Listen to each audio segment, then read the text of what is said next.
Estamos junto al doctor Andrés Sánchez Herrero. Andrés, muchas gracias por compartir esta entrevista con nosotros y hablar, bueno, del Código Civil y los contratos, el Código Civil y Comercial y los contratos. Este código regula la frustración del fin del contrato. Me gustaría que nos expliques cuál es el alcance y si esto se puede extender. Efectivamente, la innovación es que la regula.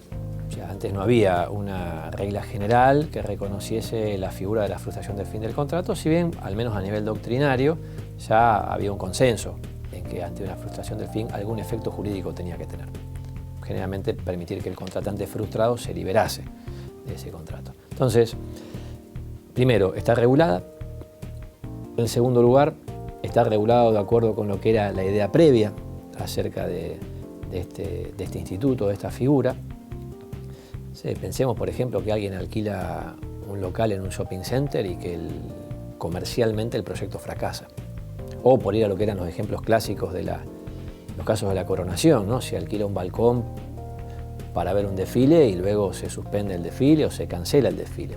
Evidentemente acá hay alguien que está frustrado, el contrato ya no le sirve y a resolver ese problema es que apunta la figura de la frustración del fin.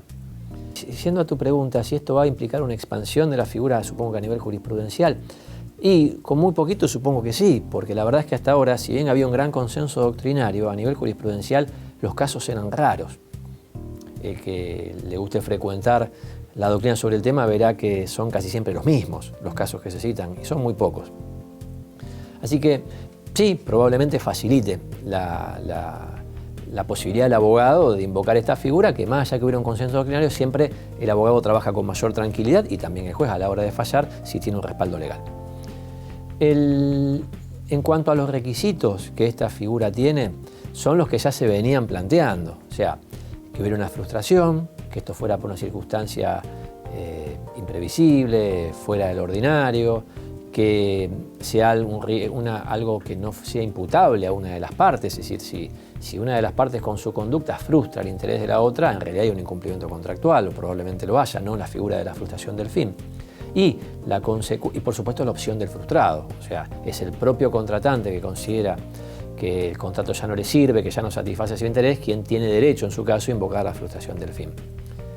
El tema de la ajenidad también es importante, porque en todo contrato implica un reparto de riesgos. El legislador no sale en auxilio del contratante que se frustra por cualquier riesgo, sino por el riesgo que es ajeno al que él pudo haber asumido. Por ejemplo, supongamos que yo contrato un paquete turístico para ir a ver un mundial de fútbol. Luego no podría a mitad de camino decir que me frustré y que quiero resolver el contrato porque mi equipo quedó descalificado. ¿Sí? Es un riesgo que está asumido. Entonces, esta es la impronta general. La resolución, porque a eso da lugar la frustración del fin, da lugar a la resolución del contrato, y eso se puede canalizar en forma judicial o en forma extrajudicial.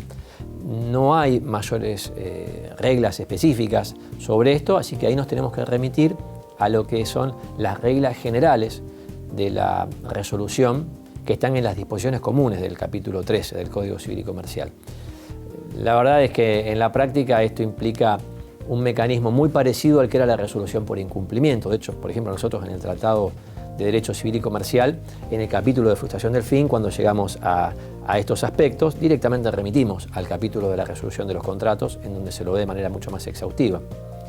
Con esta salvedad, sí, se puede resolver en forma judicial o en forma extrajudicial. El efecto es la aniquilación retroactiva del contrato.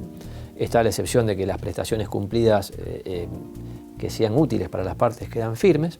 Y este es un efecto que sin duda se desprende de la frustración del fin. Va a quedar, veremos cómo se resuelve el tema, la cuestión de si hay que indemnizar o no.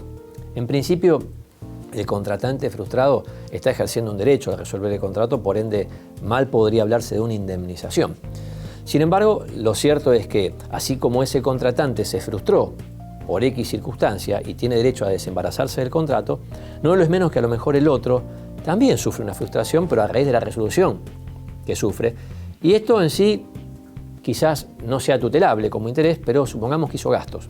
Acá se abre el debate de si, no por un acto ilícito, pero sí por el ejercicio de un derecho, no tiene también que absorber en parte el que resuelve el contrato por frustración, en parte los costos de esta resolución.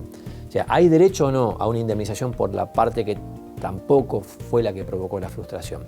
Y ahí ya las opiniones están divididas. A mi modo de ver, la postura correcta es la que, aunque no hay una ley, la ley no lo explicita, pero tampoco lo niega, es la que le reconoce un derecho a una compensación moderada, daño emergente, los gastos que haya realizado. Clarísimo, Andrés. Muchísimas gracias por estar con nosotros. De nada.